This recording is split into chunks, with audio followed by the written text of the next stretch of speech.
commencer, je vous présente la spatule, mon outil qui va permettre de commencer à peu près tous mes projets. Je prends un peu de Fimo,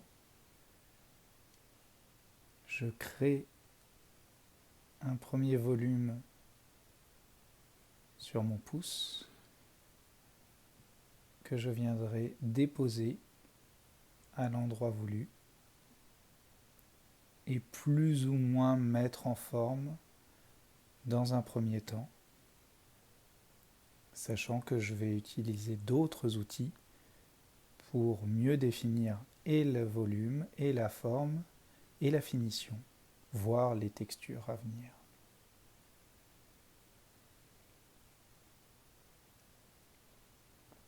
Comme vous le voyez, l'avantage de la spatule est qu'elle a une forme qui permet d'utiliser l'outil de différentes façons, avec différents angles.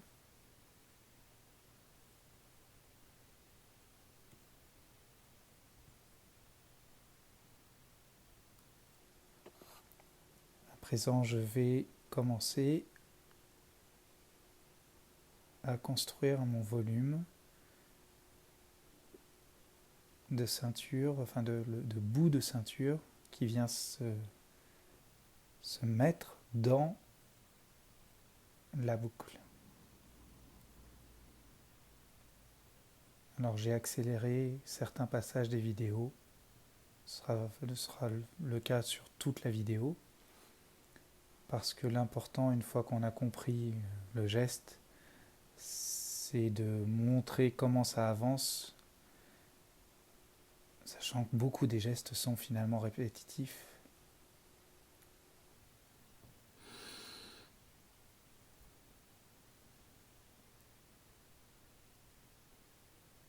L'avantage du Fimo frais, c'est aussi qu'on peut arriver plus ou moins à le faire adhérer sans trop de difficultés. C'est pas toujours vrai, mais là, tout le volume est frais, rien n'est cuit au niveau du Fimo. Donc rapporter un volume gros ou petit est assez facile. De même, je remets en forme. Sur la partie où j'ai mis en forme sur mon pouce ce morceau de ceinture, je suis revenu parce qu'en fait, il était un petit peu trop fin. Donc ça m'a permis de rajouter le volume dont j'avais besoin. Donc je viens à vide, on va dire, une première fois. Et puis je trouve le bon volume, la bonne longueur pour avoir quelque chose d'un peu plus définitif, même si je le retravaille. Là, je travaille le bout. Pourquoi ? Puisqu'en fait, j'aurai un deuxième élément de la boucle qui viendra serrer et tenir l'extrémité de la ceinture. Et pour donner un effet intéressant, je viens le bomber avant et par la suite le faire remonter. Là, j'utilise un pinceau gomme, taille 0 et taillé en biseau, qui est quand même le beaucoup plus pratique. Et toujours à l'aide d'un peu de salive parfois, je viens redessiner ou plus exactement mieux définir le volume, le pinceau gomme étant plus doux que la spatule. À présent, je viens toujours sur le même genre de geste, avec le même genre de technique, je viens poser justement le volume de l'élément qui tient l'extrémité de la ceinture. Alors là, j'utilise un pinceau à poil pour manipuler le volume de façon plus délicate. Le volume va être légèrement moins déformé et ça va me permettre malgré tout de le déposer et de le mettre en forme. Je viens avec une micro spatule faite à base d'un fil de fer que j'ai aplati et que j'ai retravaillé pour un peu mieux définir. Donc là, on est dans des outils vraiment fait maison, fait main. N'hésitez pas. Vous avez une idée de forme, vous avez une idée de volume pour votre outil, faites-le vous-même. Tous les outils qu'on trouve dans le commerce sont souvent de très bonne qualité et sont très bien. Mais finalement, c'est les outils qu'on crée personnellement qui seront les plus efficaces parce qu'ils seront le plus adaptés à votre propre technique, à votre propre vision, à votre propre approche. Là, j'utilise une partie de la spatule qui est à la fois plate d'un côté et en biseau enfin en volume, on va dire, un peu bombé de l'autre côté, et par contre qui va être euh, à extrémité droite. Ça me permet effectivement de définir quelque chose de plus net. Je reviens encore une fois avec le pinceau gomme. En fait, avec d'autres aiguilles, ça va être l'ensemble des outils que je vais pouvoir utiliser. Et je vais, donc là on est en accéléré, parce que je vais finalement toujours revenir, prendre le temps d'analyser le volume que je viens de créer, l'esthétique que ça rend, pour pouvoir identifier exactement l'élément que je suis en train de construire. Donc comme je le disais, j'ai aussi tout un set d'aiguilles différentes, certaines que j'ai achetées en l'état, d'autres que j'ai retaillées, affinées. Et en fonction de mes besoins, je vais venir ou pousser, ou creuser, ou définir avec ces aiguilles-là. Ça m'arrive même de lisser ou de texturer à l'aiguille, en fonction, là encore une fois, de l'échelle du modèle. Là, ce modèle-là, c'est une échelle de 75, enfin, c'est une figurine destinée à une gamme 75 mm. C'est une commande privée, mais qui s'insère dans une gamme de 75 mm. Donc l'idée, c'est que tous les éléments et toutes les textures correspondent à quelque chose qui serait à la bonne taille. Vous trouverez dans d'autres vidéos justement différents éléments des textures que j'ai pu déjà créer sur le volume que vous voyez, voire d'autres textures que je vais créer après cette étape-là et que je posterai également en vidéo.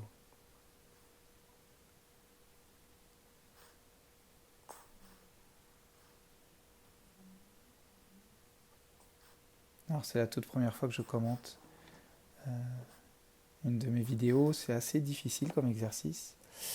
Et je vous conseille de mettre les sous-titres parce que, évidemment, si vous n'êtes pas français, vous les aurez déjà mis.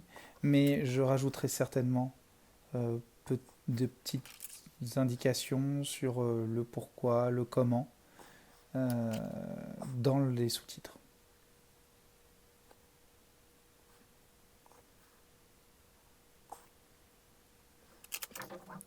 Donc là, je m'attache à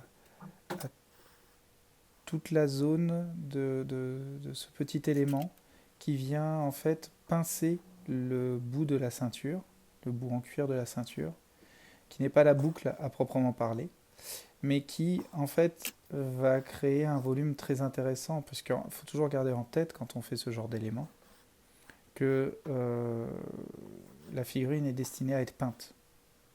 Alors celle-ci sera reproduite en résine à quelques exemplaires pour mon client.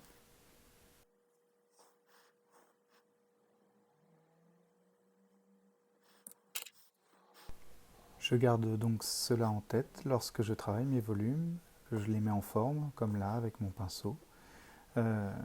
L'idée c'est bien d'avoir une définition, une identification des volumes, des textures, de façon à ce que le peintre prenne plaisir et ne se pose pas vraiment de questions. Il faut que le pinceau du peintre soit guidé par le volume, quelles que soient les techniques qu'il utilise, techniques simples telles que brossage à sec, lavis, ou pour des peintres beaucoup plus expérimentés, leur laisser l'expression, enfin la place pour s'exprimer tout en les guidant avec notre volume. Ici, je reviens donc avec le pinceau pour retravailler, lisser, parce que bon, sur la vidéo, ce n'est pas très visible, mais c'est encore très imperfectible. Il faut savoir que ce n'est pas juste placer le volume, mais bien le mettre en forme, le lisser et obtenir un résultat final qui, quelque part, nous fasse oublier qu'on avait un simple morceau de fimo au départ et qu'à la fin, on identifie bien notre élément comme un élément fini qui s'approche de la réalité. Donc là, on voit que c'est déjà bien en place. Et là, je viens vraiment sur des notions de finition du volume. J'ai besoin de rajouter un tout petit peu de fimo. Alors, on peut avoir l'impression que c'est inutile, mais vu de près, le, le manque de fimo était vraiment visible. Donc j'ai pris du fimo avec une aiguille et j'utilise le pinceau afin de le fondre de façon à ce que surtout mon rajout de matière ne se voit plus et qu'on ait l'impression que ce soit un seul et unique volume. Cette partie de la boucle sera en métal, donc l'idée c'est d'avoir quelque chose de lisse, même si je pars sur l'idée que c'est une vieille ceinture, une vieille boucle, donc les imperfections sont les bienvenues. Je ne cherche pas à obtenir quelque chose de parfait, comme une boucle qui serait toute neuve. Ici, à présent, je viens marquer le volume du cuir avec un outil fait d'une tige en laiton que j'ai taillée toute droite au bout, afin d'avoir quelque chose de précis et en même temps plat. Les textures ne sont pas faites sur le cuir actuellement. Vous verrez à la fin de la vidéo, je mettrai le lien vers d'autres vidéos que j'ai fait précédemment qui montrent comment j'ai justement texturé le reste de la ceinture, de la sangle. Et une fois mon volume de boucle de ceinture fini, je viendrai utiliser exactement les mêmes techniques pour texturer le volume. Alors j'attendrai qu'il ait un peu séché, alors, pas très longtemps, mais je veux dire je vais peut-être le faire le lendemain, de façon à obtenir vraiment un résultat optimal. Le risque quand on vient de travailler le fimo, c'est que, ou la fimo, c'est que la pâte soit encore très souple. Quand on veut créer certains types de textures, avoir une pâte qui se soit un peu stabilisée, se soit reposée, et donc ait moins de souplesse dans la réponse aux outils ou aux différentes techniques que je vais utiliser, va me permettre d'obtenir quelque chose de beaucoup plus efficace et surtout d'obtenir le résultat que je veux. Donc là, toujours avec les mêmes outils, je reviens. Là, j'utilise une petite spatule, donc en fil de fer, faite maison, comme je l'avais dit précédemment. Donc j'ai tout un set d'outils différents et vraiment, il ne faut pas hésiter à utiliser ces outils, à changer d'outil pour une simple tâche. Je viens redéfinir à l'aiguille, toujours les séparations des volumes.